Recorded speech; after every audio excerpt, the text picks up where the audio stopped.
This was insane. I can't believe I just watched John Oliver and Seth Meyers play Taskmaster. If you don't know, the UK show Taskmaster is currently finishing up a US tour where they are bringing a live episode of the Taskmaster show hosted by Greg and Alex to multiple cities in the US. They did one in Chicago, Boston, Washington, D.C., Philadelphia, and now they are doing 2 nights in New York. Each show has 5 contestants, 3 audience members, and 2 special guests. And night 1 in New York really lucked out because we got John Oliver and Seth Meyers.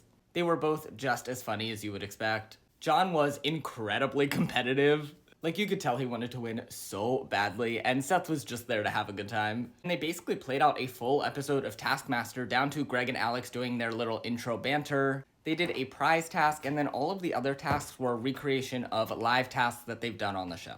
There was one funny task where they had to put a grape in their mouth or hand, and then Greg had to guess where the grape was. They each had to answer one question, and Seth's question was, of all the other late night hosts, fuck, marry, kill. He did decline to answer it and instead just took the grape out of his mouth and threw it into the audience. There was another task where they had to draw a portrait upside down based on Greg's description, and John's was horrific. And then for the final task, we had Jason Mantzoukas show up, and the contestants had to guess a surprising title that he held in the past. If you are wondering, he was the president of his high school marching band, a fact which surprised Seth Meyers, his longtime friend. We also had a cameo from Tom Cashman, aka Lesser Tom, earlier in the show. We even ended in a tie, which meant that they had to go to a tiebreaker task, a classic game of horse or laminator, and in the end, John was victorious and won a little mini Greg trophy. This was truly so much fun, and I think makes the case even stronger that we need an American version of Taskmaster. But at the very least, I hope that this becomes a regular thing because I would go to a million of these.